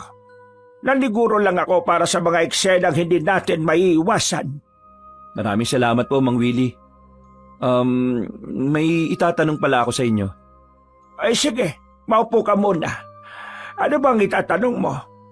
Kaya mo ba ako tinuruan ng pakikipaglaban dahil alam mong magagamit ko yun laban sa mga aswang? Ngumiti si Mang Willie. Sandali siyang humigop ng kape. Napatingin siya sa malayo at sandaling umiling. Matalino ka talagang tao. Madali mong naintindihan ang gusto kong iparating. Sinadya ko na nga na hindi sabihin sa iyo kasi alam kong sobrang hinihiling ko. Kaya hinayaan kitang ikaw mismo ang makahalata. Sa totoo lang, Emil, gusto ko sanang tulungan mo kong patayin ang mga aswang. Ilang buwan lang nasa panganib ang probinsya natin. Nang malaman ko yon, aminado kong nataranta talaga ako. Hindi ko alam kung paano ko pipigilan ng mga aswang kung ganito ang kalagayan ko. Ang braso at kamay ko na ginagamit ko para labanan sila noon, hindi ko na rin naman magamit. Pero, bakit to ako? Di ba, ang dami nyo naman dito. Bakit ako? Wala naman akong alam sa mga aswang. Ngayon lang naman ako nakaengkwentro ng mga ganon. Kung tutuusin, mas magaling sa akin ang iba mong mga kasamahan dito Wala sa galing o katagalan ng basihan ng isang pagiging pinuno. Dito sa puso ang basihan. Inoobserbahan kita kung paano ka magsalita, kung paano ka kumilos. Ang mga paniniwala at prinsipyo mo sa buhay. Doon ko mas naintindihan na talagang ikaw ang pinaka-perpektong papalit sa akin. Taglay mo ang tunay na ugali ng isang magaling na manunugis. Teka. Sandali lang Mang Willie. Medyo mabigat tong sinasabi nyo Hindi ko alam kung makakaya ko yung mga sinasabi nyo. Baka nabibigla lang mo kayo. Baka masyado lang mo kayong bumilib sa ginawa ko. Pero hindi po talaga ako hinahanap nyo. Ang tagal kong nangilatis ng papalit sa akin. Sa tingin mo, hahayaan kong magkamali ako ng kilatis dahil ang bumilib ako sa ginawa mo? Pero kasi masyado kong nabibilisan sa mga nangyayari. Nitong nakaraan lang, ang gusto ko lang naman ay magbago ang kaisipan ko. Maging matatag ako at maging matapang sa buhay. Tapos ngayon, meron ng responsibilidad. Emil, hindi kita pinipilit. Kagaya ng sinabi ko, inahayaan lang kitang mahalata mo. Ibig sabihin, hahayaan lang din kitang magdesisyon. Alam kong mabigat itong sinasabi ko sa iyo, pero pag-isipan mong maigi. Kung sakaling maging malinaw na sa iyo ang lahat, kausapin mo ko ulit tungkol dito. Hindi mawala-wala sa isipan ko mga sinabi sa akin ni Mang Willie noon, Kabanong. Pinag-iisipan kong maigi. Hindi ako pinatulog ng maayos na mga kaisipan na yon. Alam ko naman noon na malaki rin ang ipinagbago ko. Pagdating sa kilos at paniniwala. Pati na rin sa pagpapahalaga sa sarili ko. Pero kapag iniisip ko na sa akin nakasalalay ang maraming buhay, parang hindi ko kakayanin pasanin. Kinabukasan, umalis ako ulit sa baryo ni Mang Willie. Bumalik ako kina Ronnie.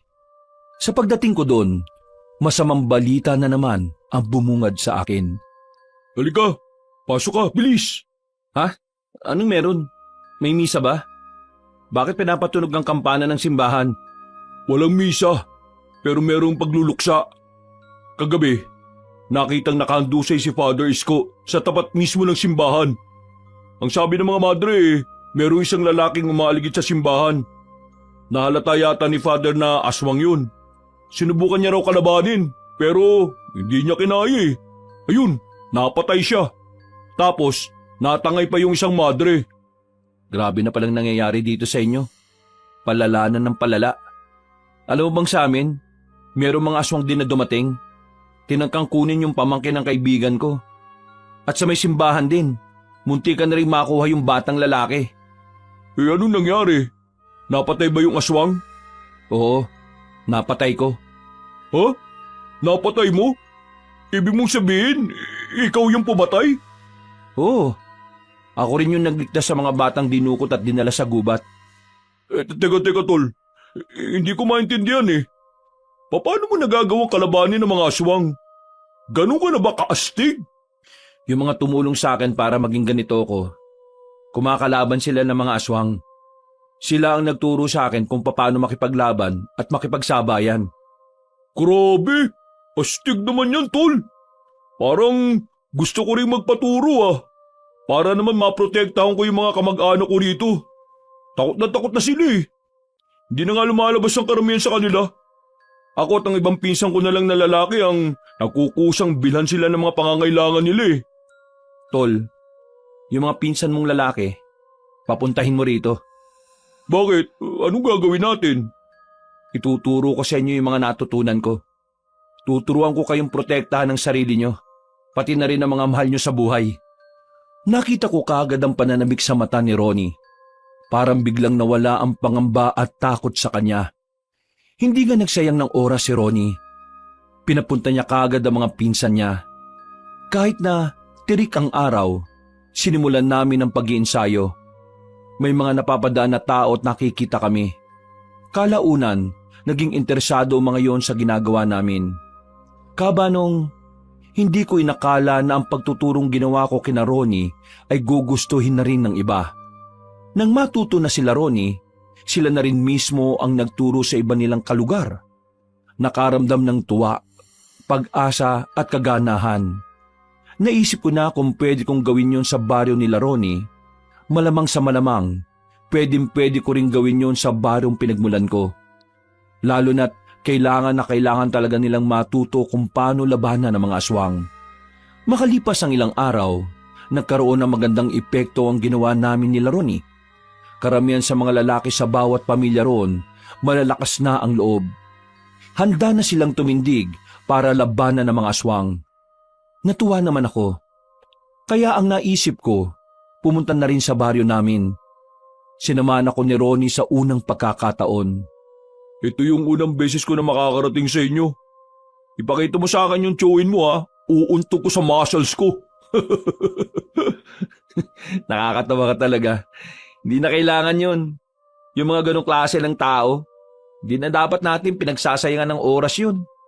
Hinainis pa rin kasi ako kapag naaalala ko kung paano kanya ginagawang basura eh. Ayos na yun sa akin. Hindi naman nila mauulit yun eh. Kita mo naman siguro kung ano na ako ngayon. Oh, yun na yung kanto. Tara, bilisan na natin. Oo, gagabi na rin eh. Napatigil kami sa paglalakad nang biglang lumabas si Toto mula sa mga halamanan. Akala ko nung una ay mangungulit lang siya. Hindi na lang sana namin siya papansinin. Pero nagulat ako nang bigla na lang siyang maglabas ng baril. Aminadong kinabahan din ako, Kabanong. Alam kong sa isang galaw niya lang ng gatilyo, pwedeng yun na ang huling oras ko sa mundo. Mayakbang ka, di ba? Ha? Pinaya mo ako sa harapan ng maraming tao. At lalong-lalo na sa babaeng gusto ko. Hindi nga kita pinahiya. Sinabihan na kita una pa lang na hindi mo kakayanin ng aswang. Pero hindi ka nakinig eh. Pero nakialam ka pa rin. At dahil sa pagiging bida-bida mo, ako nagmukhang mahina. Hindi ko kasalanan kung yan ang iniisip mo. Pero wala akong ginawang masama. Sa katunayan eh, iniligtas pa nga kita eh. Sinasabi mong utang ko buhay ko sa'yo? Tarantado! Sinadya mo yon para magkaroon ako ng utang na loob sa'yo. At para gawin akong kahiyan sa harap ng maraming tao. Tol, sino ba yung lalaking yan? Siya yung pinsan ko. Ikaw pala yung... Manahimik ka! Hindi kita kinakausap ha! Baka ikaw putukan ko nito. Baba mo na yan. Hindi maganda ang gagawin mo. Sarili mo lang ang masisira mo. Sirang-sira na ako mula nang ipahiya mo ako, Emil. Kaya wala na akong pakialam kung ano man mangyari pagkatapos kong ibaon sa ulo mo ang bala nitong baril ko. Makinig ka sa akin, Toto. Hindi ka mamamatay tao. Alam ko na gaya mo, biktima lang din ng pagiging demonyo ng tiyuhin natin. Hindi ako ang kalaban mo rito. Ang kalaban natin dito ay ang pagmamaltrato ni Tiyo at ang mga aswang na nagtatangkang Hindi mo ako mauto, no? Tutuluyan na kita, Emil! Nang biglang may narinig silang pag-iingay ng mga paniki at kalusko sa paligid. Tol, ano yun? Hindi ko rin alam, pero sa tingin ko, masamang babala yun. Oo, masamang babala talaga. Kasi mamamatay ka na ngayon. Napalingon kami lahat sa gilid nang biglang may lumabas na aswang. Dumiretso agad yun kay Toto. Agad naman niya itong pinaputukan. Ang kaso nga lang, hindi naman niya yun tinamaan. Sa halip, si Toto pa ang nadali sa bandang tagiliran. Dahil doon, nabitiwan niya ang baril. Napahiga siya. Hindi naman ako nagdalawang isip na puntahan siya. Sinipa ko ang aswang para mapalayo siya sa pinsan ko. Tol, ako nang bahala rito. Asikasuhin mo yung pinsan mong kupal. Sakit! Aray! May dugo! May dugo! Huwag ka masyadong gumalaw. Tatapalan ko muna yung sugat mo. Tumigil ka! Pinagbumukha mo na naman ako mahina eh. Wala akong pakialam kung anong gusto mong isipin. Basta gagawin ko to dahil ayaw kong mamatay ka. Wag! Tumimik ka nga. Pag hindi ka tumahimik, sasapakin ko yung mukha mo eh. Agad kong kinuha ang mga telang daladala ko. Habang si Ronnie naman, nakikipagpambuno na sa aswang. Nakampante naman ako sa kanya dahil nakita kong nagagamit niya ang mga pinag-aralan namin na galaw. Aray! Daan-daan lang naman, bisit ka! Wala tayong oras para magdahan-dahan. Tiisin mo. Kala ko matapang ka. Aray! Ano ba yung nilalagay mo? Gamot. Para mamanhid at mapigilan ng pagdurugo. Bakit mo ba ginagawa to, ha? Bakit? Munti ka na nga kitang patayin kanina eh, tapos nililigtas mo na naman ako. Bakit ba? Bakit ba palagi mo nalang pinaparamdam sa akin na ako ang masama at ikaw mabuti? Ha? Bakit? Bakit? Hindi yun ang gusto kong iparamdam sa'yo. Gusto kong iparamdam sa'yo na pareho tayo. Pareho tayong biktima sa kasamaan ng tiyuhin natin. Gusto kong maramdaman mo na kasama mo ko kung sakaling gustuin mo na rin na matinong buhay. Alam ko, hindi tayo magkasundo. Pero umaasa pa rin ako na balang araw na magiging isa na rin ang pananaw natin. Dito ka muna. Diyan ka lang ha. Huwag kang gagalaw. Hintayin mo munang mamanhid bago ka tumayo. Hindi na nakapagsalita si Toto sa mga sinabi ko. Noong mga sandaling yon, pinagdarasal ko na rin sana matauhan na siya. Na sana, malino na para sa kanya na kahit kailan, wala akong masamang intensyon sa kanya. Ang kulit ni Tutol! Tulungan mo nga ako! Aambahan ko pa lang sana yung aswang, pero bigla na lang siyang tumakbo ng mabilis paalis. Nang masiguro naming wala ng aswang sa paligid, binalikan namin si Toto. Sasama ka sa amin. Saan niyo naman ako dadalin? Sa ligtas na lugar. Masama ako tungkol rito sa baryo natin eh. Sakto naman may napadaan na tricycle kaya nakabiyahe na kami kagad. Hindi na muna namin tinuloy ni Ronnie ang pagtuturo ng mga nalalaman namin sa pakikipaglaban. Mas inuna namin ang kaligtasan ni Toto. Makalipas lang ang ilang minuto, nakarating na rin kami sa baryo nila Ronnie. Gabi na kaya parang lugar ng mga kaluluwa ang baryo nila sa sobrang tahimik. Bahay ko ito at ako lang ang nakatira dito. Ligtas tayo dito at makakapagpahinga ka. Magpahinga ka lang saglit. Mamaya lilinisan natin yung sugat mo. Uwi na ako. Ayoko rito. Huwag kang matigas ang ulo. Uwi na nga ako. Bakit ba? Bakit ba ang tigas ng ulo mo? Sinabi ng delikado ngayon sa baryo natin eh. Ako ang babalik doon para magbigay ng babala sa kanila. Hindi ko to kaya. Hindi ko kaya tong ganito na tinatrato mo ko ng mabuti. Kahit na marami akong ginawang hindi maganda sa'yo. Normal naman na makaramdam ka ng hiya. Sa dami ba naman ang kakupalan na ginawa mo dito sa kaibigan ko eh. Dapat lang talaga na mahiya ka. Pero hindi masamang tao si Emil. Kahit na ginago niyo siya noon na nandun pa siya sa inyo.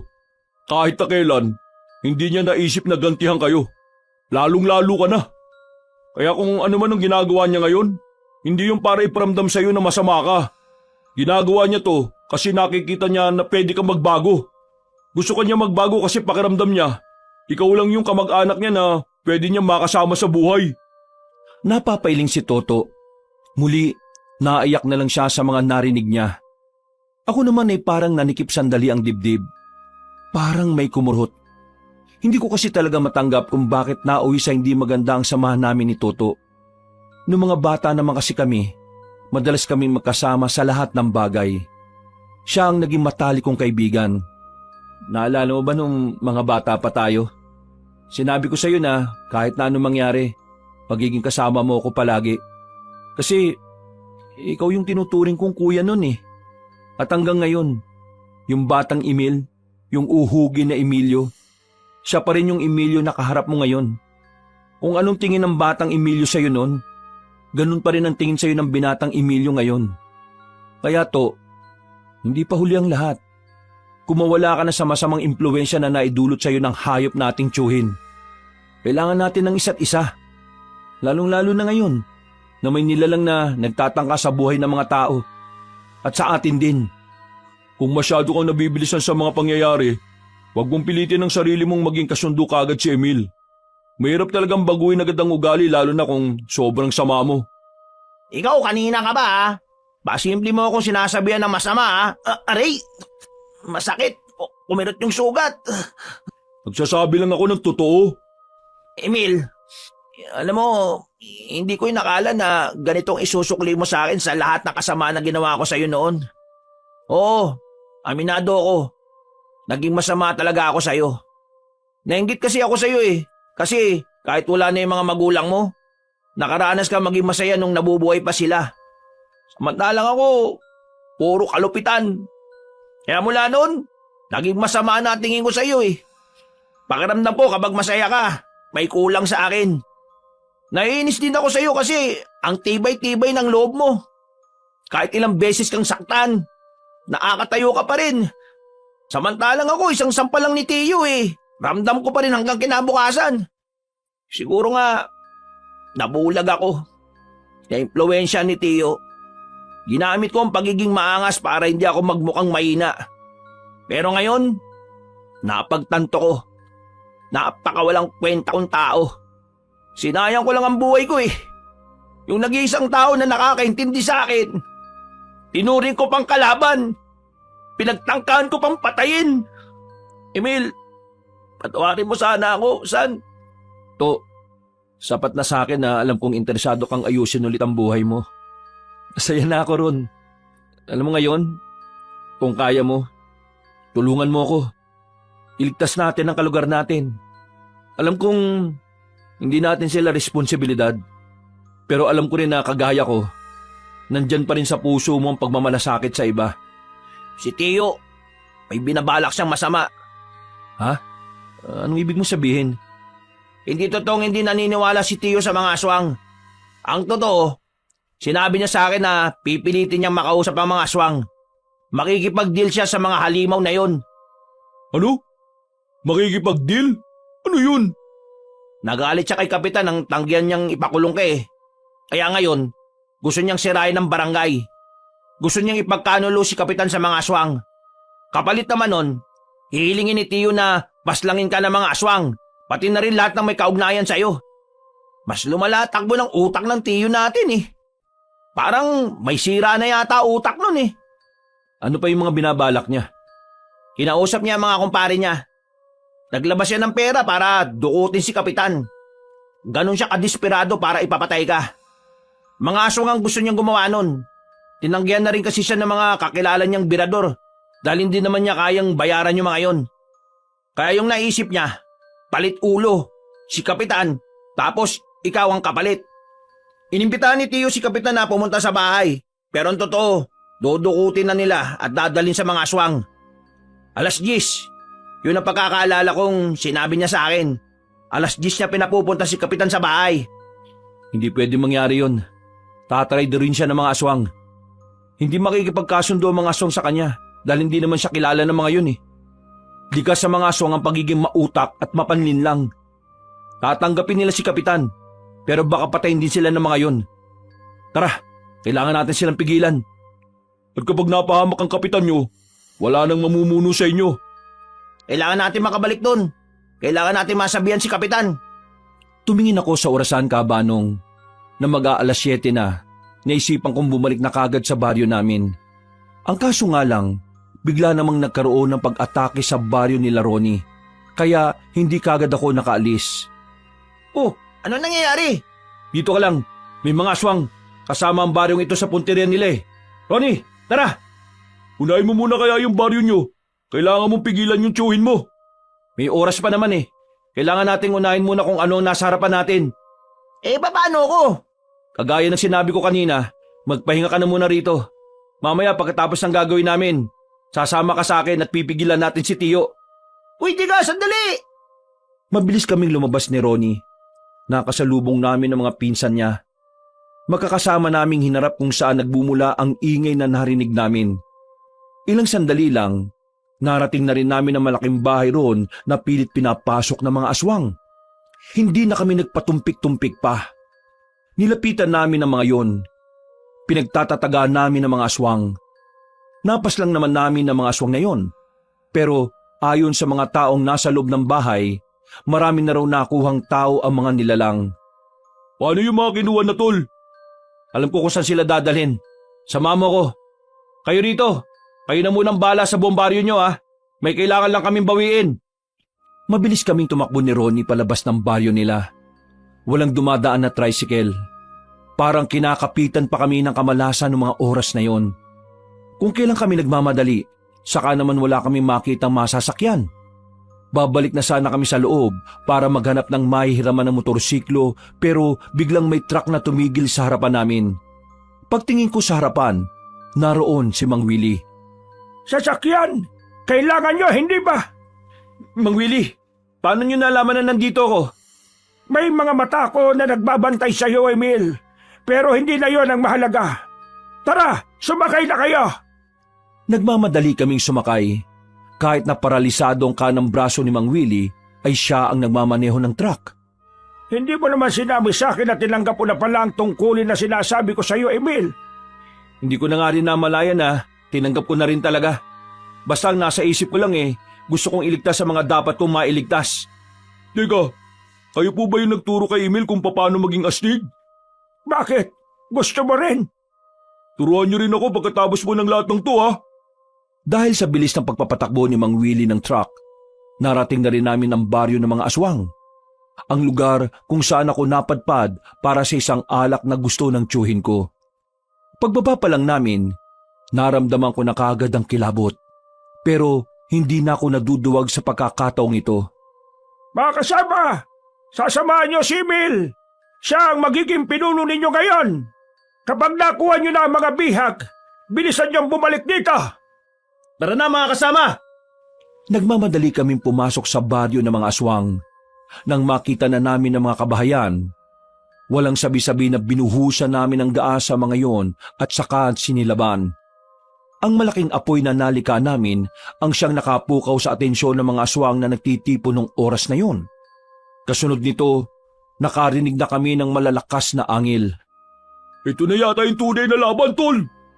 Kahit na ano mangyari huwag kang lalayo sa akin. Sige, tol! Pumalibot na ang mga aswang sa amin. Hindi nagtagal, agad nila kaming inatake. Dahil biyasa naman ng mga kasamahan ko, nagkusa silang harapin ang mga yun. Habang kaming dalawa naman ni Ronnie ay pinauna na nila para hanapin ang bihag. Dumaan kami sa eskinita. Kalaunan, narinig na rin namin ang mga nag-iiyakan. Kutob namin na yun na ang mga taong kinuha nila. Pupuntahan na sana namin ang mga yon pero hinarang kami ng isang aswang. Malaki ang katawan niya. Braso pa lang noon, parang hita na namin. Langya, laki ng katawan. Walang sinabi muscles ko. Huwag ka matakot dyan. Malaki lang katawan niyan pero mas mabilis tayong kumilos dyan. Tingnan mo tol, parang hindi niya tayo naintindihan. Banu yata to Pagbilang ko ng 3, tatakbo tayo sa gilid Iwasan natin siya. 1, 2, 3! Mabilis ang ginawa naming pagtakbo. Pero nagawa niya kaming hulihin. Nadakma niya kami sa damit. Binalibag niya kami na parabang mga manika. Tumama si Ronnie sa dingding ng bahay, habang ako naman ay tumama sa mga nakatambak na drum sa gilid. Tol, ano, ayos ka lang? Oo, ayos lang ako. Mukhang kailangan talaga nating harapin ang isang to. Ano, handa ka na ba? Sige, handang-handa na ako. Sabay naming inatake ang maskuladong aswang. Sa unang hataw, nakailag siya sa amin. Medyo nabigla ako sa kilos niya. Nagkamali ako. Hindi siya mabagal, kasing bilis siya ng mga aswang na nakaharap ko. Mabilis siya, marunong. Anong plano? Kailangan din natin bilisan. Kailangan natin siyang lituin sa mga galaw natin. Atake tayo. Pipilitin kong makarating sa likuran para mahati ang atensyon niya. Tingin ko, kaya natin siyang talunin kung nasa magkabilang anggulo tayo. Muli naming inihanda ang mga sarili namin. Pagtakbo ni Ronnie, sumunod na rin ako. Hindi ko siya hinataw ng hawak kong itak. Nagpadulas lang ako sa gilid. Hindi niya ako nadakma kaya nakarating ako sa likuran niya. Pero si Ronnie ay nahawakan niya ulit. Hindi ako nagpabagal-bagal. Nang nasa likuran na ako ng aswang, sinaksak ko siya gamit ang itak. Nabitiwan naman niya si Ronnie. Ronnie, ikaw naman! Gusto ko to! Tinaga niya ang aswang sa kanang braso at kamay. Dahil sa ginawa niya, hindi na niya kami nadakma ng maayos. Nang mapansin namin na bumagal na siya, sinundan namin ang sinundan ng pag-atake. Tinadtad namin siya ng hiwa sa katawan, hanggang sa tuluyan na nga siyang bumagsak. Galing ng utak mo, tol! Idol ka talaga! Magaling ka rin naman, tol eh. Ayos! Mabilis kaming tumakbo patungo sa mga naririnig naming nag-iiyakan. Inabutan namin sila sa isang malaking kulungan na yari sa makakapal na sanga. Malaki pa ang kadena at kandado doon. Kalma, kalma. Huwag na kayo umiyak. Kailangan nyo manahimik para makalis tayo ng ligtas dito. Itatakas namin kayo rito. Gamit ang itak na hawak namin, inunti-unti naming tapyasin ang mga sanga. 5 minuto lang ay nakagawa na rin kami ng lagusan nila. Nang mapalabas na namin silang lahat, ay agad na rin kaming umalis doon. Habang tumatakas kami, maririnig pa rin ang mga hiyaw at angil ng mga aswang sa paligid. Kaya naman, sa ibang direksyon namin idinaan ang mga kasama namin. Masukal, masikip at madilim. Doon kami sumuot para lang makaiwas sa labanan ng mga manunugis at aswang. Hindi nagtagal, nakita na rin namin ang truck sa tapat. Ito na ang lahat ng bihag. Wala nang naiwan. Sige, akyat na sa likod. Malawak dyan. Kaasya kayong lahat. Tol, paano yung iba nating kasama na nakikipaglaban pa rin? Kinuha ni Mang Willie ang maliit na kampana at ipinatunog yun. Ilang sandali lang, naglabasan na rin sa baryo mga manunugis. Walang nabawas kahit isa sa kanila. Sa katunayan, wala man lang silang dalos kahit na kaunti. Akala namin noon ay aalis na kami, pero naglabas ng mga pana ang mga kasama namin. Pinagtititiran nila ng palaso ang mga aswang na nagtangkang sumunod sa amin. Naubos sa mga aswang doon. Wala kaming itinirak kahit na isa, pero hindi kami naging kampante. Dahil sa mga oras na yon, alam namin gumagala ng iba pang mga aswang sa baryo. Pasado 9:00 na noon, 1 oras na lang ay matutuloy na ang pinaplano ng tiyuhin ko. Kailangan ko makarating sa baryo bago mag-10:00. Kung hindi, mapapahamak ang kapitan namin. Ang kaso nga lang, sa kalagitnaan ng biyahe ay biglang namatay ang makina ng truck. Anong problema? Hindi ko rin alam eh. May oras kaming hinahabol, Manong. Anong oras? Bago mag-10:00, dapat makabalik na ako sa baryo namin. Nasa panganib ang buhay na kapitan namin eh. Teka, susubukan kong paandarin. Pero kahit na anong gawin ni Mang Willie, hindi pa rin gumagana ang makina. Kinakabahan na ako ng mga oras na yon, Kabanong. Wala pang dumaraan na sasakyan na pwede naming hinga ng tulong. Tol, kalahating oras na tayo dito. May 20 minutos na lang tayo para makaabot. Kung hindi pa gagana yan, wala na tayo magagawa. Hindi pwede. Magdasal tayo na sana may mangyaring himala ngayon.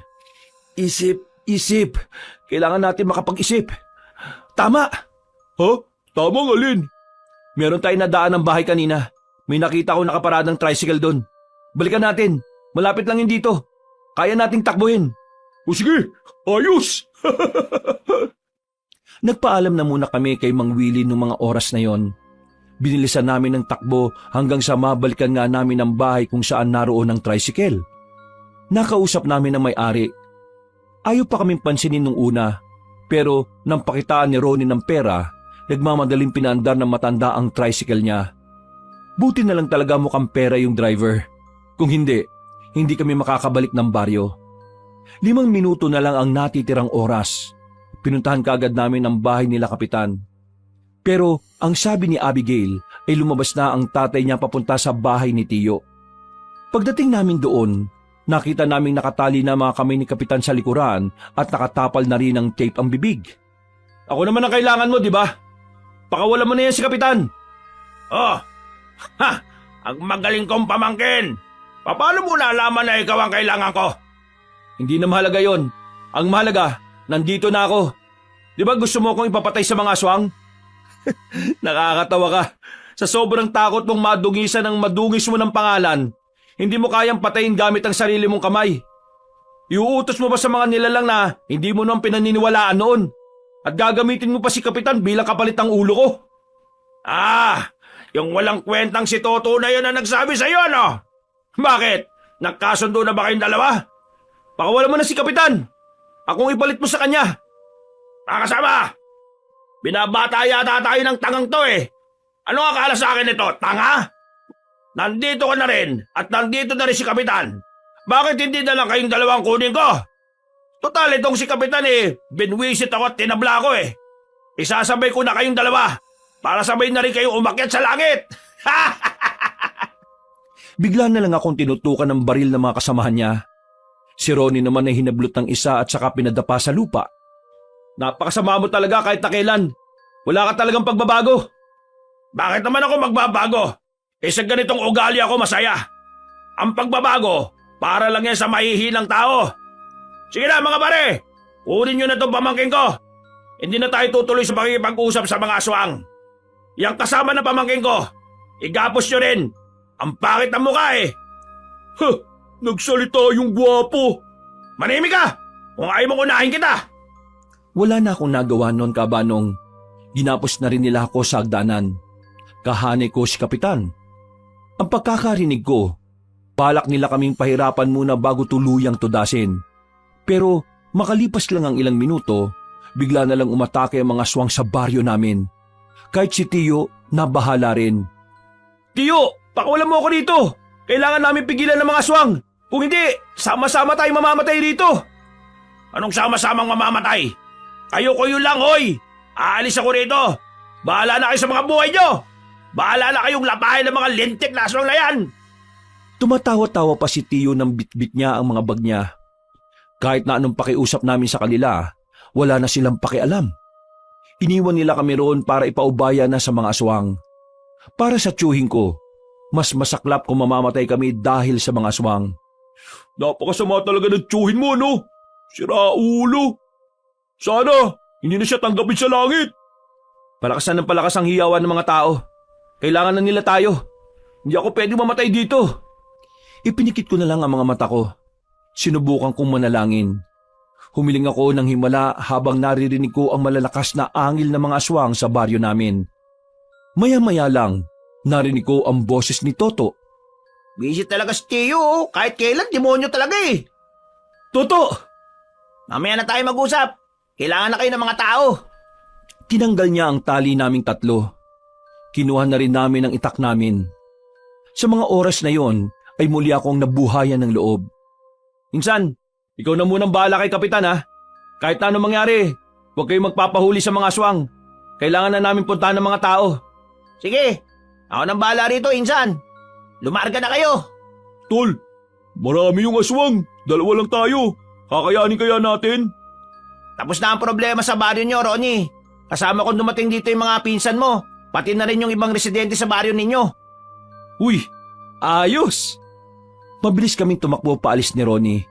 Nang makarating na kami sa daan, nakakasabay na namin ng mga pinsan niya pati ang ibang taga-baryo nila. Lakas loob naming hinarap ang mga aswang. Kahit maliliksi at mababangi sa mga nilalang na yon, ay hindi nagpatinag ang mga kasama ko. Nakipagbakbakan kami. nakipagsabayan, nakipagsubukan ng lakas at tapang. Sa halos 1 oras naming pakikipaglaban, karamihan sa amin ay sugatan na rin. Pero marami-rami na rin kaming napaslang na mga aswang. Pansamantalang natigil ang gulo nang makaramdam ang mga aswang na hindi nila kami kayang talunin. Sinimantalan na rin namin ang pagkakataon para gamutin ang mga kasama naming sugatan. Ano, kaya niyo pa ba? Kaya pa namin, tol. Pero inaalala ko lang parang wala sa kalahati yung mga aswang mga napatay natin Kung sana naturuan natin ang mga nandito, hindi sana naging ganito kadihado ang grupo natin Pero hindi tayo susuko. Mga kasama, nagpapasalamat ako sa katapangan na ginawa niyo para sa mga tao. Alam kong nahihirapan na kayo. Kaya tatanungin ko kayo ulit, gusto niyo ba bang sumama hanggang dulo? Sabay-sabay na sumang-ayon ng mga kasama ko kahit nasugatan na ang karamihan sa kanila. Dahil doon, muling nabuhayan ng loob ang bawat isa. Wala na itong atrason! Hanggang kamatayan! Muli kaming sumabak. Dumating naman ang bagong grupo ng mga aswang. Sa pagkakataong yon, naramdaman ko kagad na dihado na talaga kami sa laban. Mas marami na sila, mas mabibilis at mas malalaki ang katawan. Aatake na sana sila sa amin nang biglang dumating ang grupo ni Mang Willie. Mas lalong tumaas ang moral namin noong mga sandaling yon. Kitang-kita naman sa mga aswang ang kanilang pagkabahala. Maraming salamat, Mang Willie! Mamaya ka na magpasalamat. Yung pinuno ng mga aswang ang unahin mo. Wala siya rito. Alam niya na siguro na ikaw ang nangunguna sa mga kasama mo. Isa lang ang ibig sabihin niya ni Mil. Naghahanap siya ngayon ng kahinaan mo. Nang sabihin yun ni Mang Willie, ang unang pumasok sa utak ko ay si Abigail. Wala na akong sinayang na sandali. Kumaripas ako ng takbo kahit na marami pa rin akong sugat. Pagdating ko sa bahay nila Abigail, inabutan ko roon ng 3 tao na nakagapos sa tapat. Si Toto, si Kapitan at si Abigail. Sa puntong yon, may sugat na sa ulo si Kapitan at wala na ring malay. Nagkita tayo ulit, binata. Hindi ko akalain na magiging manunugis ka. Nung uling pagkikita natin para kang basang sisiw na walang kayang gawin. Huwag mo silang idamay. Wala silang kinalaman dito. Magaling ka. Mahusay. Kahit bago ka lang bilang manunugis, napatunayan mong kaya mong makipagsabayan. Kaya naman, naisip kong alamin kung ano ang kahinaan mo.